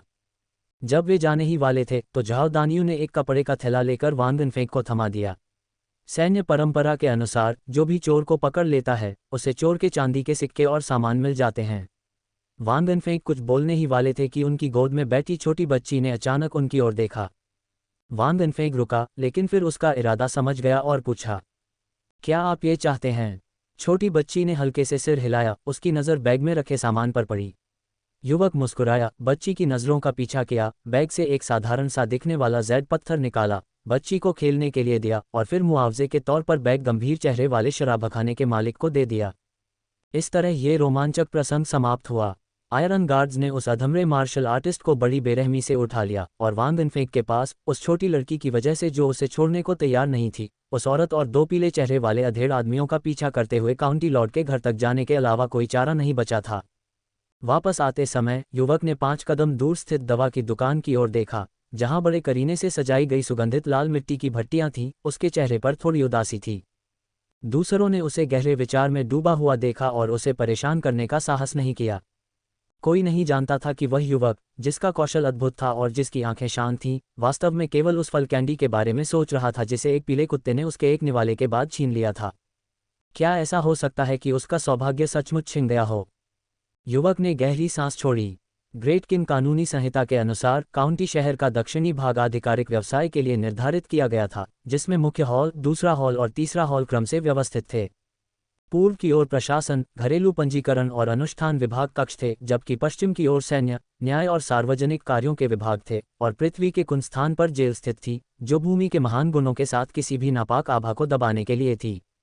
काउंटी मजिस्ट्रेट का निवास पीछे की ओर था, आकार में मामूली, बस एक सामान्य चतुर्भुजाकार आंगन जो काउंटी के अन्य प्रतिष्ठित परिवारों के भव्य घरों के बराबर भी नहीं था। वह सुंदर महिला पहले एनफेक को अंदर एक दूसरे कमरे में ले गई, जहां उसने निर्देश दिए और जल्द ही एक सेवारत नौकरानी चाय लेकर आए। वान एनफेक ने एक घूंट लिया, पाया कि सुगंधित चाय में पीने की कोई वास्तविक इच्छा नहीं थी, और उन्होंने एक और घूंट लिए बिना ही चाय नीचे रख दी। जब महिला कमरे में दाखिल हुई तो पिछली घटना वाले उसके कपड़े कुछ अस्त व्यस्त थे, जो शिष्टाचार के बिल्कुल अनुरूप नहीं थे। अब उसने हल्के कमल के रंग की पोशाक पहन ली थी और स्याही के रंग का एक मोटा, सीधा कॉलर वाला लबादा ओढ़ रखा था। अपनी आकर्षक उपस्थिति के साथ उसने सबसे पहले वान एनफेक को हल्का सा झुककर कहा, मैंने अभी तक युवा स्वामी को मुझे बचाने के लिए धन्यवाद नहीं दिया है। मैं आपकी महान दया और ऋण के लिए सदा आभारी रहूंगा। वान एनफेक जल्दी से खड़े हो गए, मुट्ठी और हथेली से सलामी के साथ शिष्टाचार का जवाब दिया और कहा, मैडम, आप बहुत दयालु हैं। युवक के कपड़े थोड़े फटे हुए थे, लेकिन उसका व्यवहार जस का तस था। हालांकि उसकी गोद में बैठी छोटी बच्ची अभी भी उसके कपड़ों को कसकर पकड़े हुए थी, जिससे वह कुछ अजीब सा लग रहा था। ये सुनकर महिला मुस्कुराई, लेकिन साथ ही कुछ असहाय भी लग रही थी जब उसने पूछा, क्या मैं युवा स्वामी का नाम पूछ सकती हूँ? मेरा उपनाम वांग है, मेरा असली नाम एनफेंग है। उसका नाम मन ही मन दोहराने के बाद महिला ने वांग एनफेंग को बैठने के लिए आमंत्रित किया और फिर खुद विपरीत दिशा में बैठते हुए कहा, मास्टर वांग, मैं आज के लिए सचमुच आपका शुक्रिया अदा नहीं कर सकता। फिर भी मुझे आपको थोड़ी देर और रुकने के लिए परेशान करना होगा। आखिरकार यून एर तो बच्ची ही है। जब वह थक जाएगी और सो जाएगी तो वह छोड़ देगी। बोलते हुए वह जटिल भाव से मुस्कुराए और बोली, लगता है यूनर को आप बहुत पसंद आ गए हैं, युवा स्वामी। उसने अब तक सिर्फ एक ही व्यक्ति के साथ इतनी नज़दीकी दिखाई है। आमतौर पर मेरे या अपने पिता के साथ भी वह कभी इतनी स्नेही नहीं रही। वान एनफेक क्षण भर के लिए अचंभित रह गया। उसकी नज़र उससे चिपकी हुई छोटी बच्ची पर पड़ी। वह उबी हुई लग रही थी और उसने उसे अपने हाथ में पकड़ा हुआ जैड का टुकड़ा वापस दे दिया, जो अब धूल झाड़ने के बाद ज्यादा चमकदार और पारदर्शी लग रहा था। युवक हंसा, उसे उससे ले लिया और झिझकते हुए उसकी साफ आंखों में देखा। फिर उसने अपने हाथ से उसके मुलायम बालों को धीरे से सहलाया। छोटी बच्ची ने हल्के से सिर हिलाया और युवक की बाहों में सिमट गई, प्यार भरी नजरों से, एक ऐसा भाव जिसे देखकर वान एनफेक अनजाने में मुस्कुरा उठे। शायद वान एनफेक की गोद में असली गर्मजोशी थी, या शायद दिन भर की घटनाएं 4 साल की बच्ची के लिए बहुत ज्यादा बोझिल थीं। बच्ची को उस युवक की बाहों में गहरी नींद में सो जाने में ज्यादा देर नहीं लगी। वान एनफेक ने उसे सावधानी से उठाया और पास खड़ी महिला को सौंप दिया, फिर उठकर विदा ली। महिला बहुत आभारी थी और उसने एक नौकर को धन्यवाद स्वरूप एक लकड़ी का बक्सा लाने का आदेश दिया, जिसे वान एनफेक ने बिना किसी खास मनाही के स्वीकार कर लिया। वह औषधि विक्रेता के पास गया और अंततः पर्याप्त औषधीय जड़ी बूटियां खरीदकर ग्रेट लियांग गांव की ओर वापस चल पड़ा। जंजीरों से आज़ाद होकर वह लगभग भारहीन महसूस कर रहा था। उसका हर कदम कई मीटर की दूरी तय कर रहा था। उसकी आंतरिक शक्ति उमड़ पड़ी, जिससे उसे असीम आनंद मिला, और वह सामान्य समय से आधे से भी कम समय में ग्रेट लियांग गांव पहुंच गया। दिन अभी नया ही था जब वान एनफेक अपनी जड़ी बूटियां लेकर घर लौटा। बिस्तर पर लेटे हुए दिन भर की घटनाओं पर विचार करते हुए वह अभी भी एड्रेनालाइन और विस्मय के मिले जुले भाव से कांप रहा था। पिछले आधे महीने से वह खुद ही अपना पेट पाल रहा था, अपना नाश्ता और दोपहर का खाना खुद बनाता था, और केवल शाओलिन मंदिर में रात के खाने के लिए ही जाता था, क्योंकि वहां उसका समय सीमित था और उसे लापरवाही से बर्बाद नहीं किया जा सकता था। यद्यपि वह वापस लौटने और मास्टर यंग तथा अपने मास्टर से पूछताछ करने के लिए उत्सुक था, उसने अपनी तीव्र भावनाओं को नियंत्रित किया और अपनी दिनचर्या का पालन किया। चावल धोना, खाना बनाना और दोपहर के भोजन के बाद वह बिस्तर पर बैठ गया, अपनी आत्मा को इकट्ठा किया और अपनी आंतरिक शक्ति को प्रसारित करना शुरू कर दिया, जो अब उस समय की तुलना में कई गुना अधिक प्रबलता के साथ बढ़ी जब उसने पहली बार साधना शुरू की थी, जिससे उसका हृदय आनंद से भर गया। जब वह अपनी आंतरिक शक्ति पर विचार कर रहा था तो जैड का वह टुकड़ा जिससे छोटी लड़की खेल रही थी, अचानक उसमें से एक हल्की चमक निकली। उस क्षण कठोर जैड धुंध में बदल गया, अपना मूल आकार खोकर बिखर गया। यह उसके कपड़ों को भेदते हुए वान दिनफेंग की त्वचा में समा गया और तेजी से उसके शरीर में प्रवाहित होने लगा जैसे ही उसने अपनी आंतरिक शक्ति का संचार किया। अचानक कुछ गड़बड़ का आभास पाकर उसने अपनी आंखें खोलीं और पाया कि वह एक शक्तिशाली और अपार ऊर्जा से घिरा हुआ है, जो प्रचंड और यांग दोनों प्रकृति की थी। यह क्या है? वान दिनफेंग ने अपने हाथ ऊपर उठाए। उस ऊर्जा के उच्च तापमान से उसकी त्वचा पहले ही लाल होने लगी थी। जैसे जैसे उसने अपनी आंतरिक शक्ति का संचार किया, संवेदना और भी सक्रिय होती गई। युवक ने दांत पीस लिए, उसे एहसास हुआ कि कुछ गड़बड़ है। वह शाओलिन मंदिर में प्रवेश करने ही वाला था कि कुछ बोल पाता, लेकिन कुछ कह पाने से पहले ही बेहोश होकर बिस्तर पर गिर पड़ा। कमरा, जो कभी इस्तेमाल न होने की वजह से ठंडा था, अब गर्म होने लगा। हवा धब्बेदार और विकृत हो गई, मानो कोई लंबे समय से बंद जानवर आज़ाद हो रहा हो। Dot dot dot dot dot dot dot dot dot dot dot dot. एक खंजर एक उत्कृष्ट नक्काशीदार लकड़ी की मेज पर रखा हुआ था, जिसका म्यान गोमेद और जैद से जड़ा हुआ था। एक गोरा और पतला हाथ खंजर पकड़े हुए था, धार को हिला रहा था और एक स्पष्ट खनक पैदा कर रहा था। हाथ का मालिक बेहद खूबसूरत था, लेकिन नीचे घुटनों के बल बैठा आदमी बस डर के मारे कांप रहा था, बेकाबू होकर कांप रहा था और अपना सिर उठाने की हिम्मत नहीं जुटा पा रहा था।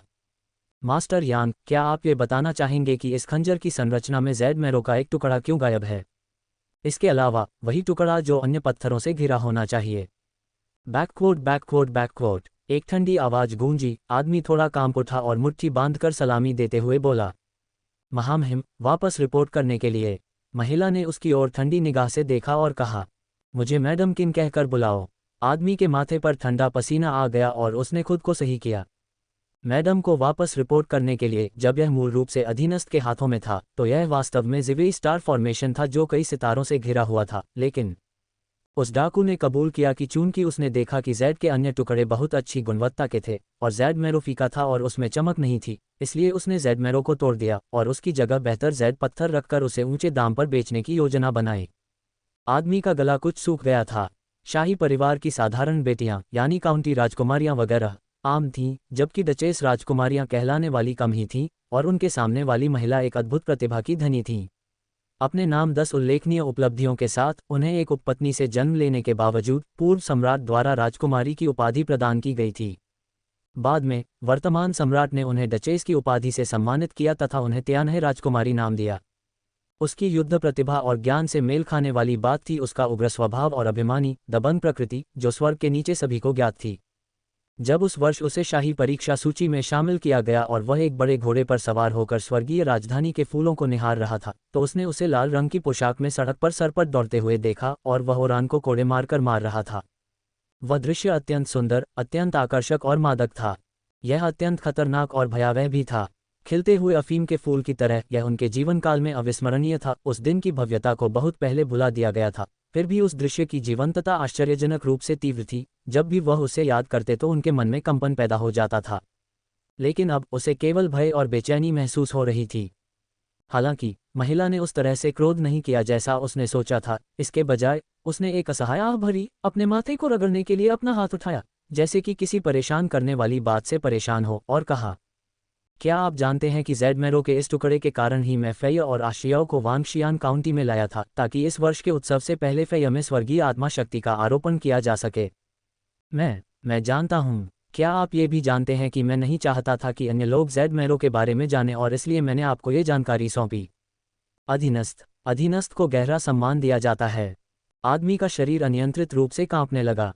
जियांगू में मार्शल कलाकार व्यापक रूप से फैले हुए हैं। ऊपरी तीसरे दर्जे के लोग अमर लोगों से लगभग भिन्न नहीं हैं, और जो लोग शिखर पर पहुंचते हैं वे ऊंचे स्थान से अपने अतीत को देख सकते हैं। अपनी मार्शल आर्ट को सुधारने के दौरान वे स्वर्ग और पृथ्वी की खोज करते हैं और अलौकिक तत्वों की खोज करने पर यदि वे उन्हें अपने शरीर में अवशोषित कर सकें तो वे अपने सबसे कमजोर रूप में स्वर्ग की शक्ति की झलक पाने में सक्षम होंगे और एक नश्वर शरीर का उपयोग करके स्वर्गीय शक्ति के कार्य कर सकेंगे। आध्यात्मिक वस्तुएं मिलना कठिन है और ज़ेड मेरो उनमें से एक है।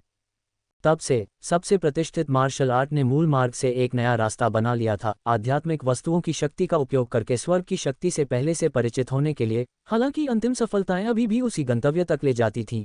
श्रेष्ठता में अप्रभेद्य शुरुआत में अतिरिक्त लड़ाकू ताकत ने इन गहन मार्शल आर्ट की समझ को और अधिक सहज बना दिया। उसे भी ज़ेड मेरो का एक टुकड़ा मिला था और खुशी के मारे उसने ऊपर खबर भी कर दी थी, लेकिन किसने सोचा था कि डाकू घुसकर उसे लूट लेंगे। राजकुमारी भी अपने बच्चों के साथ रिश्तेदारों से मिलने के बहाने वांगशियन काउंटी आई थी। लेकिन यद्यपि डाकू पकड़ा गया, फिर भी ज़ेड मेरो क्यों गायब था? क्यों? ओह, ज़ेड मेरो क्यों गायब था? ऐसे ही उतार चढ़ावों के बीच 40 वर्ष से अधिक आयु का ये व्यक्ति अपनी आसन मृत्यु के प्रति आश्वस्त होकर लगभग फूट फूट कर रोने लगा। तभी उसने अपने कान के पास एक आवाज़ सुनी, बस आप जा सकते हैं। वह आदमी सिहर उठा, उसे अपनी बात पर यकीन ही नहीं हुआ और कुछ सांसें लेने के बाद वह मन ही मन खुश हुआ, झुककर प्रणाम किया और फिर कदम दर कदम पीछे की ओर दरवाजे की ओर बढ़ा। बाहर आकर उसने राहत की गहरी सांस ली। उसकी पीठ ठंडे पसीने से भीग गई थी, उसके पैर हल्के और लड़खड़ा रहे थे, मानो वह किसी सपने से जाग रहा हो। कमरे के अंदर राजकुमारी ने आह भरते हुए अपनी भौहें सिकुड़ी और कुछ नाराजगी भरे स्वर में कहा, लगता है मैं फिर हार गया हूँ। वह झूठा, गंदा ताओवादी, वह सड़ा हुआ बैलनाक वाला। पर्दे के पीछे कवच पहने एक महिला उभरी। हालांकि वह 30 पार कर चुकी थी, फिर भी उसमें वीरता का भाव था। चेहरे पर निराशा के भाव लिए उसने राजकुमारी की ओर देखा और धीरे से हंसे बिना न रह सकी। राजकुमारी ने मुड़कर उसे घूरते हुए पूछा, आप किस पर हंस रहे हो? महिला जनरल ने उससे कोई डर नहीं दिखाया और केवल हंसते हुए जवाब दिया, अधीनस्थ बस ये याद कर रहा था कि जनरल तियानहे उस दिन कितने विस्मयकारी थे जब आप विजयी होकर राजधानी लौटे थे, यहाँ तक कि ताओवादी संप्रदाय के प्रतिष्ठित ताओवादी का अपहरण करने का साहस भी किया था। फिर भी अब आप यहाँ हैं, एक बच्चे की तरह भौहें चढ़ाए और मुंह बनाए हुए। अब जब मैं इसके बारे में सोचता हूँ तो मुझे यकीन नहीं है कि वास्तव में 3 जीत और 3 हार की प्रसिद्ध जियांगू कहानी किसने जीती, आप या उस प्रसिद्ध ताओवादी ने? क्या सचमुच तुमने ही उसका अपहरण किया था या तुमने खुद को ले जाने दिया था? राजकुमारी ने अपनी भौहें चढ़ाईं और कहा, अभी भी चतुर मुंह वाला। उस वर्ष फ्लाइंग फीनिक्स टॉवर के नीचे मैंने स्पष्ट रूप से 3 राउंड जीते। महिला जनरल ने हल्के से हंसते हुए पूछा, तुम दोनों के बीच शर्त है कि कौन युवा गुरु किनफेई के लिए ज़ेड मेरो आध्यात्मिक वस्तु प्राप्त कर सकता है ताकि वह अपनी आध्यात्मिक शक्ति को जागृत कर सके और अद्वितीय तकनीकों का विकास कर सके। ऐसा लगता है कि इस बार हम केवल राजकुमार कंसोर्ट की ओर ही देख सकते हैं। राजकुमारी तियानहे ने यह सुनकर आह भरी। हालांकि वह पहले से ही माँ थी, फिर भी उसकी भौहों पर अभी भी वही अद्भुत सुंदरता थी जो उसकी जवानी में थी।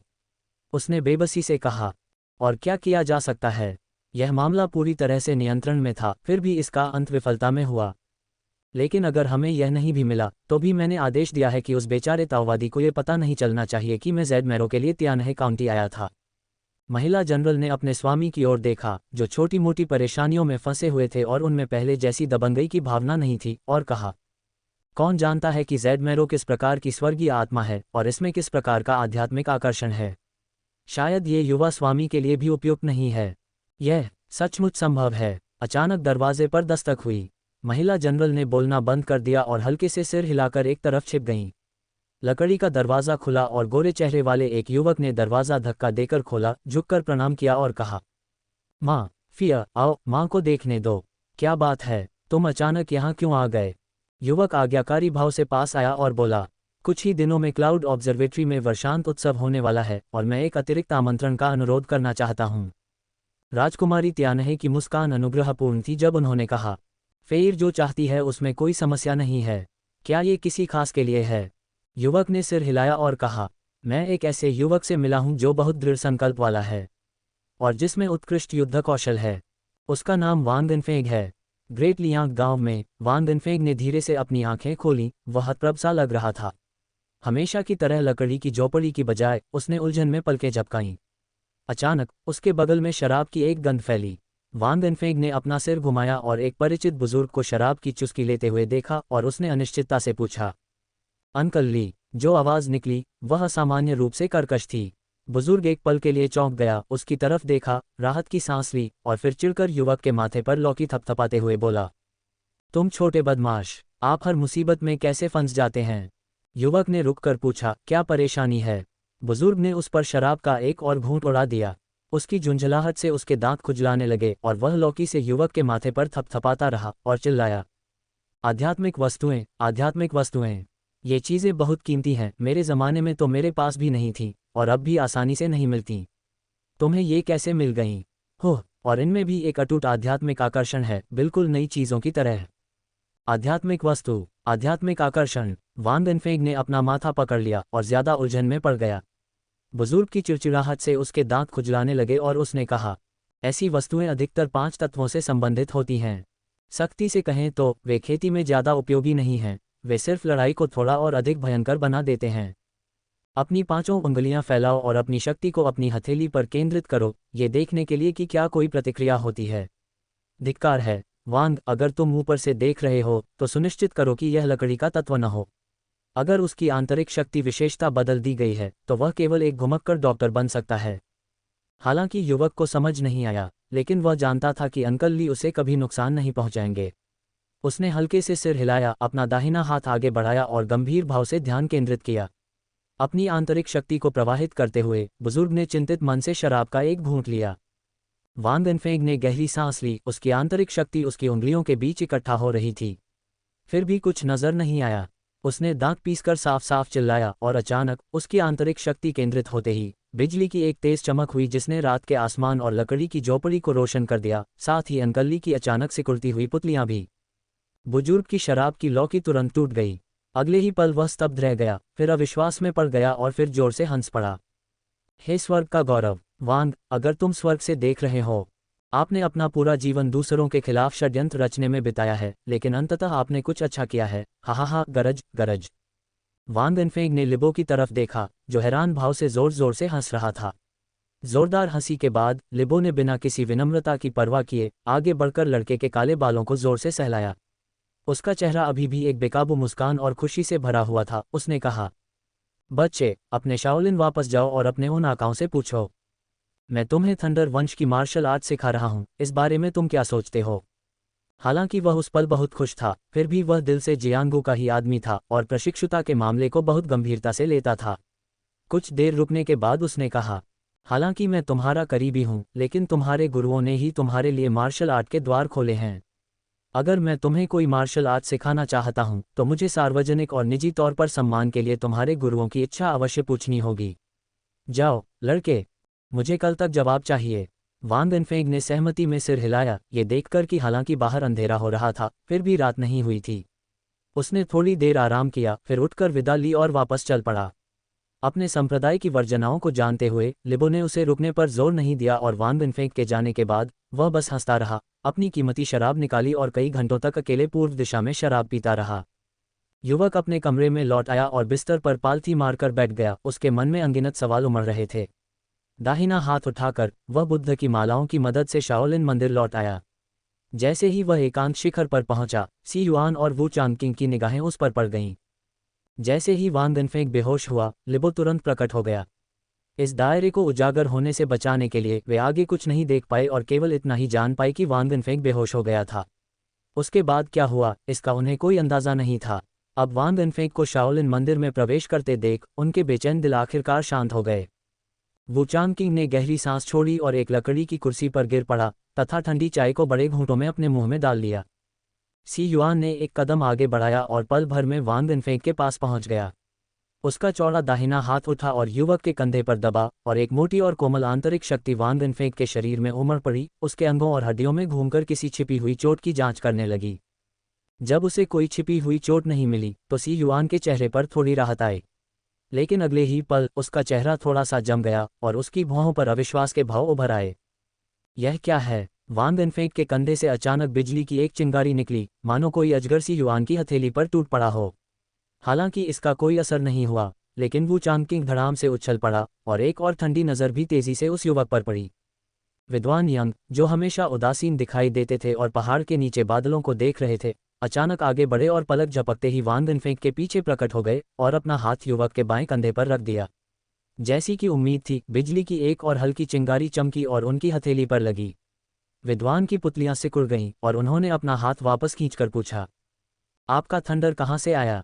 वान देनफेंग के पास शब्द नहीं थे, इसलिए उसने लिबो के कहे असंबद्ध शब्दों को दोहराया और सावधानी से लिबो के अनुरोध का भी जिक्र किया।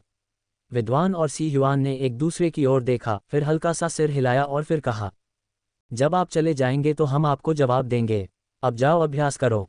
वान देनफेंग थोड़ा अचंभित हुआ, लेकिन उनके अधिकार से भयभीत होकर वह केवल सम्मानपूर्वक झुक सका, अपने पास रखी लोहे की बाल्टी उठाए और पहाड़ से नीचे उतरने लगा। विद्वान यंग ने जाते हुए युवक को हल्की सी सिकुड़ी हुई भौहों से देखा और पूछा, तुम्हें क्या लगता है वह क्या था? सी युआन जवाब देने से पहले एक क्षण के लिए चुप हो गया। मुझे यकीन नहीं है, लेकिन इसके प्रभावों से ऐसा लगता है कि यह किसी उच्च स्तरीय साधना तकनीक में निपुणता प्राप्त करने का निष्क्रिय परिणाम है। गोल्डन बेल शील्ड के लिए 6 चुनौतियों पर विजय प्राप्त करना आवश्यक है, इससे पहले कि समान प्रभाव प्रकट हो सके, फिर भी वे गड़गड़ाहट वाले नहीं हैं। उसने तो अभी शुरुआत ही की है। वू चांगकिंग ने अपनी दाढ़ी पर हाथ फेरा और भौहें चढ़ाकर जवाब दिया, पहले तो ये औषधीय जड़ी बूटियां थीं, और अब ये आध्यात्मिक वस्तुएं, आध्यात्मिक आकर्षण। ये दुनिया वास्तव में हमारी दुनिया से काफ़ी अलग है। वास्तव में ये है। सी युआन ने सिर हिलाया, फिर अपने बगल में बैठे विद्वान यंग की ओर देखा और कहा, मेरी जानकारी के अनुसार केवल वुडान के जिक्सियाओ पैलेस में ही बिजली का उपयोग करने की तलवारबाजी है, लेकिन थंडर विगोर और तलवारबाजी पर इनफेंग की वर्तमान पकड़ उस तकनीक का अभ्यास करने के लिए पर्याप्त नहीं है। चून की लिबो को वज्रपात की गहरी समझ है, और ये देखते हुए कि उसके पास पहले से ही वज्र शक्ति है, इसे व्यर्थ जाने देना दुखद होगा। क्यों न हम लिबो को लड़के को कुछ मार्शल आर्ट सिखाने दें। ये सुनकर विद्वान यंग का चेहरा ठंडा पड़ गया, लेकिन अंततः उन्होंने सिर हिलाया और कहा, चिंता मत करो, मैं इतना छोटा नहीं हूं कि अतीत की छोटी छोटी बातों को अपने निर्णय पर हावी होने दूं। अपने कौशल के कारण वह लड़के का गुरु बनने के लिए पूरी तरह योग्य है। वू चांगकिंग ने भी सहमति में सिर हिलाया। बोलने से पहले उसने एक पल सोचा, चूंकि ये दुनिया इतनी अलग साबित हुई है, उसे सिर्फ अपना ज्ञान सिखाने से उसकी मार्शल आर्ट में कोई समस्या नहीं आएगी, लेकिन उसके अनुभव सीमित होंगे। इस दुनिया की अपनी अकादमी है, शायद हमें इनफेंग को वहां पढ़ाई करने की इजाज़त दे देनी चाहिए ताकि उसका ज्ञान बढ़े। अपनी बात पूरी करने से पहले ही बुजुर्ग को अचानक एक ठंडी नज़र ने अपनी ओर खींचा। उसकी आवाज़ लड़खड़ा गई और उसने आंखें उठाकर देखा कि विद्वान यंग और भी ज्यादा गंभीर लग रहे थे और मजाक उड़ाते हुए कह रहे थे, अकेडमी, पढ़ाई के लिए? वे दरिद्र पंडित केवल नुक्ताचीनी और शब्दों से ही बकबक कर सकते हैं। वे मेरे जैसे किसी व्यक्ति से कैसे तुलना कर सकते हैं?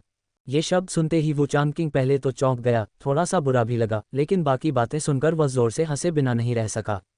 उसने विद्वान यंग को ऊपर से नीचे तक देखा और उसकी दाढ़ी सहलाते हुए कहा, विद्वान से तुलनीय? आपने इनफेंग को छात्र के रूप में कब लिया? ऐसा कैसे हुआ कि मुझे इसकी जानकारी नहीं थी? अगर मुझे पता होता तो मैं कुछ बढ़िया व्यंजन बनाता और जश्न मनाने के लिए पीता। हल्की फुल्की हंसी में एक तरह की चिढ़ाने वाली बात भी थी। मिस्टर यंग ने ठंडी खर्राटे लिए और पीठ फेर ली, हाथ जोड़े, पहाड़ों के चारों ओर घूमते बादलों को देखते रहे, लेकिन कोई स्पष्टीकरण नहीं दिया। आज के साधना सत्र में जंजीरों के अभाव और आंतरिक शक्ति के उमड़ती लहरों जैसे प्रवाह के कारण वान देनफेंग को इतनी सहजता मिली कि उन्हें संदेह हुआ कि यह बहुत सहज है। हालांकि केवल एक प्रयास के बाद गुरु सी ने उन्हें एक इशारे से रोक दिया और उनकी ओर देखते हुए एक सौम्य मुस्कान के साथ कहा, यह प्रशिक्षण अब तुम्हारे लिए लाभदायक नहीं है इनफेंग, चलो इसे यहीं समाप्त करते हैं।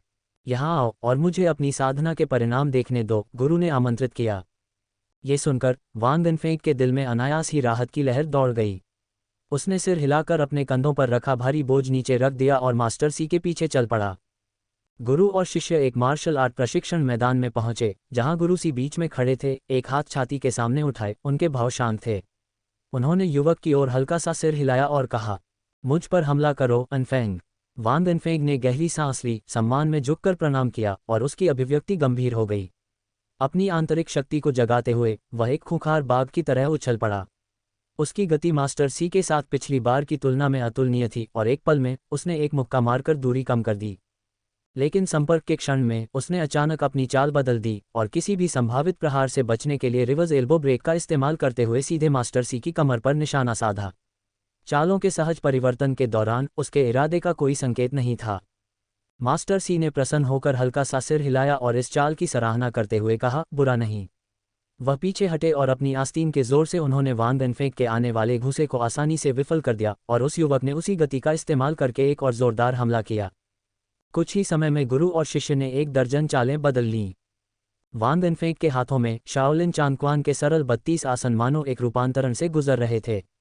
उनके प्रहार गहरे और विशाल थे, जिनमें धार्मिकता का भाव छिपा था, चतुर और घातक चालें जो किसी मृग के सींगों की तरह मायावी थीं।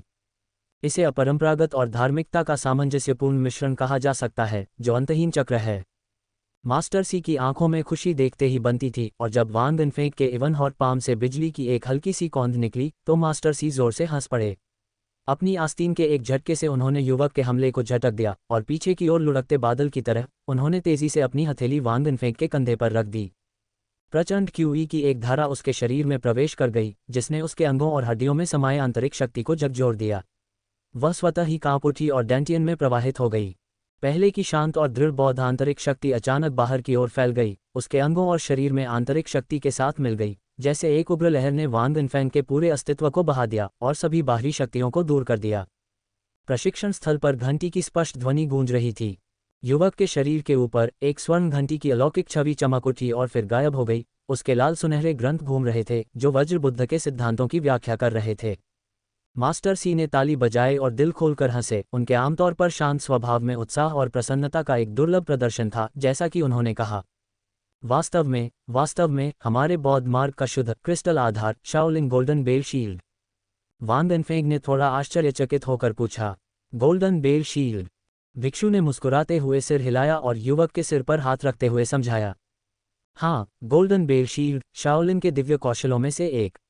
ये सीधे तौर पर वज्र सिद्धांत की ओर इशारा करता है, जो किसी भी इच्छा या विघ्न से अप्रभावित रहता है। यदि आप 12 परतों में निपुणता प्राप्त कर लेते हैं तो आप दुनिया के प्रथम श्रेणी के विशेषज्ञों में से एक होंगे। श्री यंग ने हीरक सूत्र से उत्कीर्ण उन जंजीरों के माध्यम से आपकी आंतरिक शक्ति को बल प्रदान किया और आपको अपने अंगों और शिरोबिंदुओं के माध्यम से एक विशिष्ट तरीके से अपनी आंतरिक शक्ति को विलीन करने के लिए बाध्य किया, ठीक उसी तरह जैसे उस समय बोधिधर्म करते थे। बिना किसी औपचारिक अभ्यास के आपने स्वाभाविक रूप से अपनी काया से आधार तैयार कर लिया।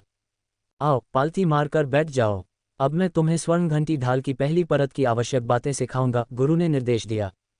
वान दिनफेंग ने तुरंत सहमति दे दी। वहीं प्रशिक्षण स्थल पर पालथी मारकर बैठ गए। उन्होंने अपनी आंखें हल्की सी बंद कर लीं, अपने भीतर आंतरिक शक्ति के संचार को महसूस कर रहे थे। एक मजबूत हथेली ने उनकी पीठ पर हल्के से दबाव डाला, जिससे उनमें प्रबल आंतरिक शक्ति का संचार हुआ, जबकि वे उस जानी पहचानी आवाज को सुन रहे थे जो उन्हें स्वर्णिम बेल शील्ड की साधना की पहली परत के मार्गों से गुजार रही थी। दूर विशाल हॉल के ऊपर मिस्टर यंग अपने हाथ पीठ पीछे करके खड़े थे और मास्टर सी को वान दिनफेंग को युद्ध कौशल सिखाते हुए देख रहे थे।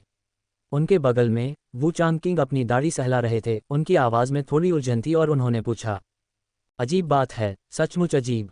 मास्टर सी ने वज्र अविनाशी दिव्य कौशल के साथ दुनिया भर में घूमकर अपनी महान ख्याति अर्जित की। फिर भी महोदय, आप उन्हें वज्र अविनाशी को इनफैंग को न देने की सलाह क्यों देते हैं? इसके बजाय गोल्डन बेल शील्ड दिव्य कौशल को प्रेषित करने की सलाह देते हैं। हरे वस्त्र पहने विद्वान ने उसकी ओर देखा और कहा, दोनों कौशल वज्र धर्म पहलू की ओर संकेत करते हैं। एक इच्छाओं और विघ्नों से अछूते रहने के वज्र सिद्धांत की पुष्टि करता है, जबकि दूसरा वज्र प्रज्ञा के ज्ञान को मूर्त रूप देता है, जो सभी सांसारिक कष्टों को दूर करता है। दोनों जब 12 स्तरों तक विकसित होते हैं तो समान रूप से गहन होते हैं। हालांकि गोल्डन बेल शील्ड की तुलना में वज्र अविनाशी दिव्य कौशल में अधिक शक्तिशाली आक्रमण क्षमता है, लेकिन रक्षा थोड़ी कमजोर है। युवा साथी निश्चित रूप से अन्य असाधारण कौशल सीखेंगे। अधिक आक्रामक शक्ति वाले कौशलों की संख्या अनगिनत है, इसलिए दुनिया की नंबर 1 रक्षा के लिए प्रयास करना बेहतर है। दूसरी बात, उनकी स्वर्णिम बेल शील्ड उन पर लगाए गए बल द्वारा विकसित की गई थी, जैसे उस जमाने में बोधिधर्म ने की थी, जिन्होंने निर्धारित तकनीकों पर भरोसा नहीं किया, बल्कि स्वाभाविक रूप से अपने भौतिक रूप के माध्यम से नींव रखी। हालांकि प्रवेश द्वार में प्रवेश करने के बाद उन्हें बोधिधर्म की तरह अकेले अन्वेषण करने की जरूरत नहीं है। इसलिए भले ही स्वर्ण घंटी कवच प्राप्त करना कठिन हो, फिर भी इसे प्राप्त करने की संभावना अधिक है। यदि नहीं, तो वज्र अविनाशी दिव्य कौशल की साधना करने में कोई कठिनाई नहीं होनी चाहिए। तीसरा, आवाज रुक गई, और जैसे ही वू चांगकिंग ध्यान से सुन रहा था, अचानक उसकी आवाज धीमी हो गई। उसने सहज भाव से पूछा, तीसरा? श्री यंग ने उसकी ओर देखा और उपहास किया, बहुत बदसूरत। बुजुर्ग क्षण भर के लिए अचंभित रह गया। जैसे ही विद्वान आगे बढ़ा, तेजी से उड़ते बादलों की तरह दूर हटते हुए उसने अपनी आस्तीन हिलाई, जिससे एक लंबी परछाई वू चांगकिंग की ओर बढ़ी, जिसने उसे पकड़ने के लिए हाथ बढ़ाया। एक चाबुक कोड़ा कई मीटर लंबा था और ऐसा लग रहा था जैसे उसमें लोहे का तार गुंथा हुआ हो, जिससे उसका वजन काफी बढ़ गया था। आम कोड़ों की तुलना में यह एक विशाल अजगर और एक स्पिरिट स्नैक के बीच के अंतर जैसा था। बुजुर्ग पहले तो हैरान हुआ, फिर अचानक उसे एहसास हुआ, उसने अपने माथे पर थपकी दी और जोर से हंसा। उद्धरण चिन्ह डॉट डॉट डॉट। मैं भूल गया, अनफेंग के पास अब जंजीरें नहीं हैं, वह अंतराल खोजने के लिए स्पिरिट स्नैक का उपयोग नहीं कर सकता। वान देनफेंग ने अपने भीतर ही चांग गोंग मार्शल आर्ट को निपुणता से साध लिया था और बाहरी दबाव के साथ वह गोल्डन बेल शील्ड की दहलीज पर पहुंच गया था। इसलिए सिर्फ आधे घंटे में ही उसने गोल्डन बेल शील्ड के पहले स्तर की संचालन विधि को याद कर लिया था। यी चांग गोंग की मूल रूप से शांत और संतुलित आंतरिक शक्ति पूरी तरह से एक भयंकर, विशाल और अटूट गोल्डन बेल शील्ड आंतरिक क्यूई में परिवर्तित हो गई थी। उसकी आंखें थोड़ी सी खुलीं और प्रकाश की एक चमक उसकी साफ पुतलियों से होकर गुजरी, जो फिर और भी अधिक स्वच्छ और शुद्ध हो गईं। युआन सी ने मुस्कुराते हुए उसकी ओर देखा और कहा, इतना खराब भी नहीं। एनफेंग, आप गोल्डन बेल शील्ड के पहले स्तर में प्रवेश कर चुके हैं। अब आपको हर दिन लगन से अभ्यास करना है, जिसका उद्देश्य आपकी आंतरिक शक्ति को चरम पर पहुंचाना, एक्यू पॉइंट्स को पार करना और दूसरे स्तर में प्रवेश करना है। युवक खड़ा हो गया, उसने अपने शरीर में शक्ति महसूस की और उसके हृदय में खुशी उमड़ पड़ी, जिससे उसके चेहरे पर मुस्कान आ गई। मम्मम, समझ गया गुरुजी। वू चांगकिंग हल्की हंसी के साथ एक तरफ खड़े होकर और अपनी दाढ़ी को सहलाते हुए आगे बढ़े और अपने हाथ में लंबे कोड़े को वान अनफेंग को सौंप दिया। अनफेंग, चूंकि आपके शरीर के चारों ओर की जंजीरें पहले ही टूट चुकी हैं, इसलिए आप अब स्पिरिट स्नैक सीकिंग गैप विप तकनीक का उपयोग नहीं कर सकते। यह एक लंबा कोड़ा है, इसे लो और इसका प्रयोग करो। युवक की आंखें चमक उठीं जब उसने लंबा कोड़ा लिया और कहा, धन्यवाद द्वितीय मास्टर। युवक के चेहरे पर खुशी देखकर बुजुर्ग थोड़ा शर्मिंदा हुआ और अपनी दाढ़ी पर हाथ फेरते हुए बोला, नहीं, यह नहीं है। क्षितिज से तलवार की तीखी आवाज आए और आकाश में छाए घने बादल तुरंत ही बिखर गए। एक ठंडी आवाज आकाश के अचानक फटने जैसी प्रतीत हुई, वान दिनफेंग के कानों में गूंजी। शीघ्र शिखर पर आओ। युवक चौंक गया, उसने पहचान लिया कि यह मिस्टर यंग की आवाज है। युआन सी ने युवक के बालों को सहलाने के लिए हाथ उठाया और मुस्कुराते हुए कहा, चूंकि वह शायद ही कभी आपके लिए फ़ोन करता है, तो ज़रूर कोई ज़रूरी बात होगी। जारी रखें। वान देनफेंग ने सिर हिलाया, अपनी कलाई हिलाई और लंबे चाबुक का हिस्सा तुरंत पीछे हट गया और किसी आत्मिक सांप की तरह युवक के दाहिने हाथ में लिपट गया। उसने युआन सी और वू चांगकिंग को प्रणाम करते हुए कहा, तो फिर मास्टर, दूसरे मास्टर, मैं पहले आगे बढ़ूंगा। आगे बढ़ो। युआन सी मुस्कुराया और सिर हिलाया, उस युवक को पलटते और अपनी चाल ढाल की तकनीक से आगे बढ़ते हुए देखकर। इस समय वान देनफेंग की साधना पहले ही छोटी मोटी उपलब्धियां हासिल कर चुकी थी और बस एक पल में वह नज़रों से ओझल हो गया। वू चांगकिंग ने उसकी दाढ़ी पर हाथ फेरा और मुस्कुराया। श्री यंग का स्वभाव अभी भी पहले की तरह ही अजीब है। हालांकि ये जानना दिलचस्प है कि उसने एनफेंग को बुलाने की पहल क्यों की। युआन सी ने आकाश में फैली एकाकी चोटी की ओर देखा और कहा, यह अनफेंग के भीतर थंडर वीगा के कारण होना चाहिए। हालांकि मुझे नहीं पता कि क्यों, लेकिन ऐसा लगता है कि उसने अनफेंग के बारे में अपना दृष्टिकोण बदल दिया है और वह निश्चित रूप से उस थंडर विगोर को जाने नहीं देगा। ये सुनकर वू चांगकिंग को कुछ याद आया और उसकी दाढ़ी वाली हथेली थोड़ी रुक गई, उसकी अभिव्यक्ति कुछ गंभीर हो गई जब उसने कहा, क्या ये जिक्सियाओ पैलेस हो सकता है? युआन सी ने सिर हिलाया और कहा, जियांगहू में सभी अद्वितीय मार्शल आर्ट तकनीकों में से रक्षा के लिए सबसे प्रमुख तकनीक हमारी शाओलिन की गोल्डन बेल शील्ड है और सर्वोच्च आक्रामक मार्शल आर्ट ताओवादी संप्रदाय के जिक्सियाओ पैलेस तलवारबाजी से आती है। तलवार पर वज्र धारण करना, स्वर्ग और पृथ्वी को अपने भीतर समाहित करना, 3 फुट के किंगफैंग को धुरी के रूप में उपयोग करना, वज्र को नियंत्रित करना और बिजली को नियंत्रित करना। वू चांगकिंग ठंडी हवा की सांस लेने से खुद को रोक नहीं सका, क्योंकि तलवार की रोशनी की छवि स्वर्ग से बिजली की तरह भयंकर और दबंग उसके दिमाग में लौट आए। 9 स्वर्ग ज़्यादा स्पष्ट तलवार। युआन सी ने कहा, बिल्कुल। इस दुर्जय तलवारबाजी में थंडर विगोर और तलवारबाजी दोनों के लिए बेहद सख्त ज़रूरतें हैं। चूंकि थंडर विगोर को उसके उपकारक ली ने एनफेंग को दिया था, इसलिए वह ज़रूर एनफेंग को तलवारबाजी सिखाने की योजना बना रहा होगा। Dot dot dot dot dot dot dot dot dot dot dot dot dot dot dot.